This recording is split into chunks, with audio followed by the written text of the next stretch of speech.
Now is the time to pre-shape it. You do it by tucking it under, like this. That's the principle. Remember when we tightened the ball, the big ball of dough earlier on, that was the same technique as this one.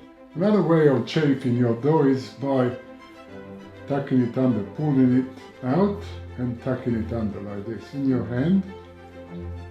And the third way is the pro way, which is basically doing both of them at the same time, tucking them with your thumbs, fingers, turning it, and it's done. Very nice and tight.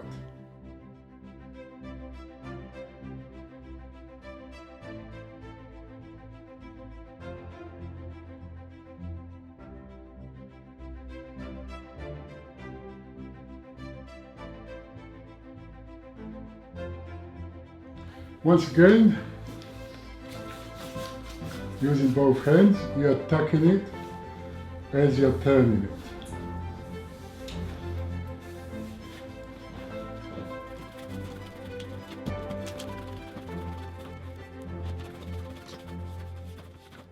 We are ready now to shape our pizzas. Pizza doughs have relaxed beautifully. Look at that. They need to be relaxed so that you can spread them easily. Shaping is a wonderful skill to learn, and you can also become a little bit of a showman if you get to twirl those pizza doughs in the air. We are going to perform a little test to check if the dough is ready. You see how it's coming back really nice and slow. Also, I'm looking for resistance. Is there resistance when I press? If it feels like a bubble, that means that it is pretty good and ready to use. If it feels like it's resisting you, then it's time to give it another half an hour or something. The other sign is that when you press it and if it comes back really fast, then it needs some more time. This is the time to handle the dough really lightly. So you don't want to tuck it under, which is going to tighten the dough and make it difficult to shape. You don't want to fold it, you don't want to squeeze it. You just want to get it out as undisturbed as possible. Like this. See, it comes out really nicely and it's ready for shaping.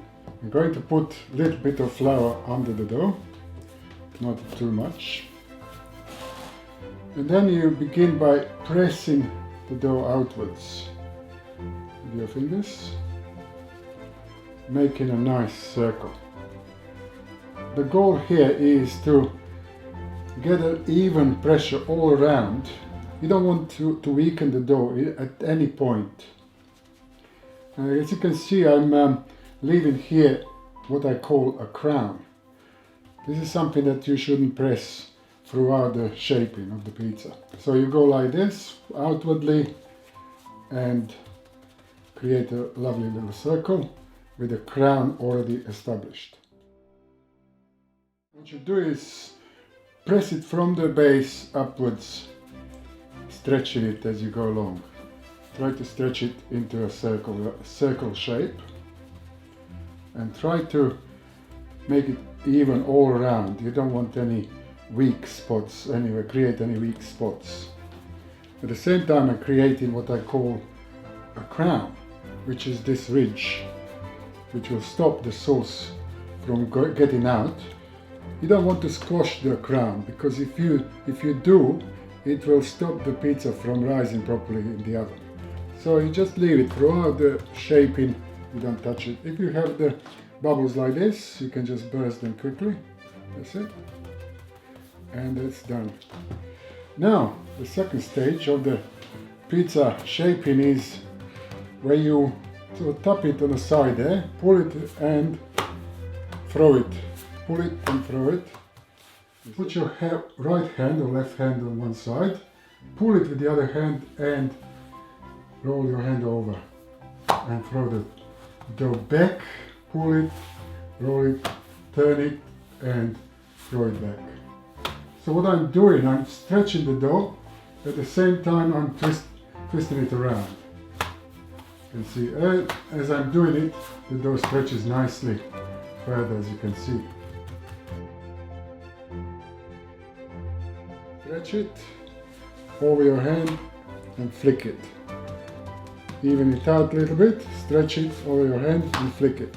You see how it's extending as I'm doing it. Flick it.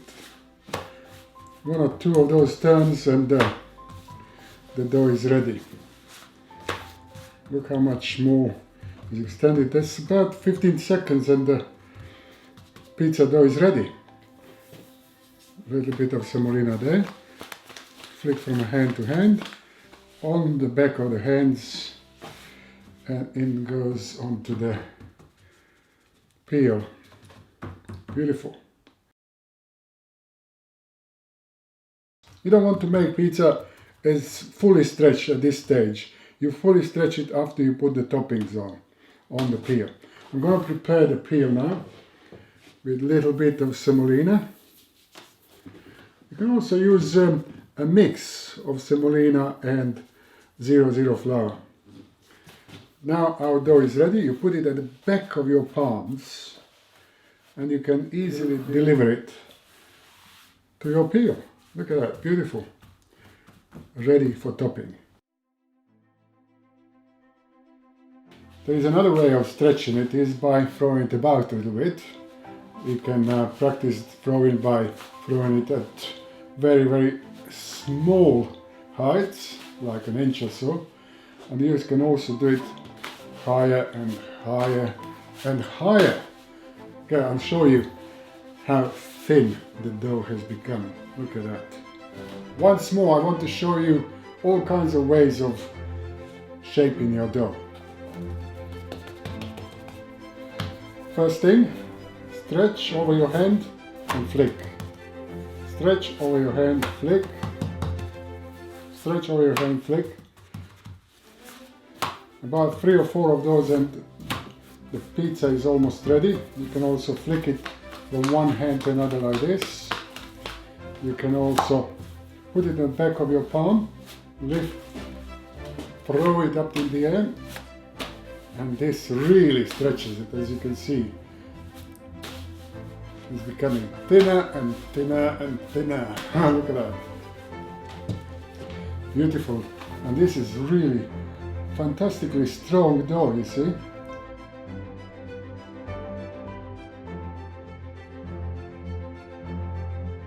We have stretched this pizza almost to the max, therefore we got a little bit of a hole. I want to show you how to repair holes if you get them. So you just pull the dough a little bit over and seal it. If it is continuing, you make a bigger seal. And there it goes, done.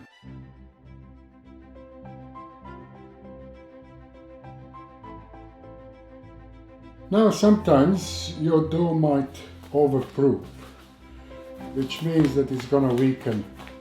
And then when you're trying to stretch it, it might break easily. So, if that happens, what you need to do is just make it back into the bowl like you initially did. Look at that, how airy it is. So you tighten it into a bowl again, like that. I'm just showing you so you see what I'm doing. And then you have to leave it for another 2 hours or so in a warm place to relax again. And it's as good as new.